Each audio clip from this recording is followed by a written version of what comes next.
sometimes people ask me, will this or will this not happen? And sometimes, it's pretty obvious what's going to happen, but, I never make promises, and I'll tell you why. Let's say you see two cars on a collision course, and it looks like for all the world they're going to hit. And so you can say at this time, the path they're on, this collision will take effect. And maybe you look at that and you can't even see any way around it. It's going to happen. But then who knows? Maybe one of them just had some sort of a blowout which causes them to spin into a way that was, not foreseeable.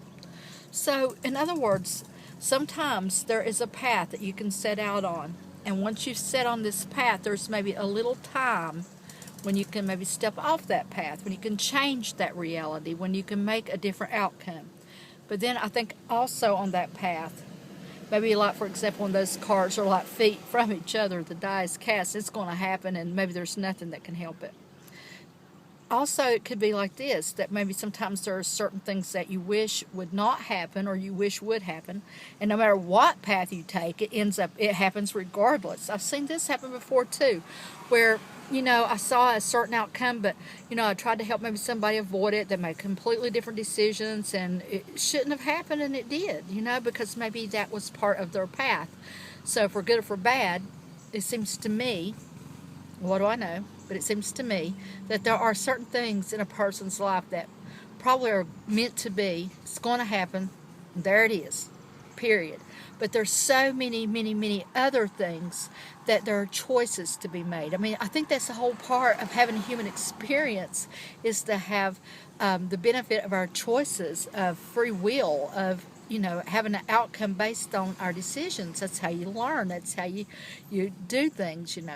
So I think that, like I said, sometimes you make a decision, you're on a certain path, and there is a chance that you can backtrack, step off of a path, or, just stay still a while until things maybe are clear. But then there's, sometimes there is a point of no return.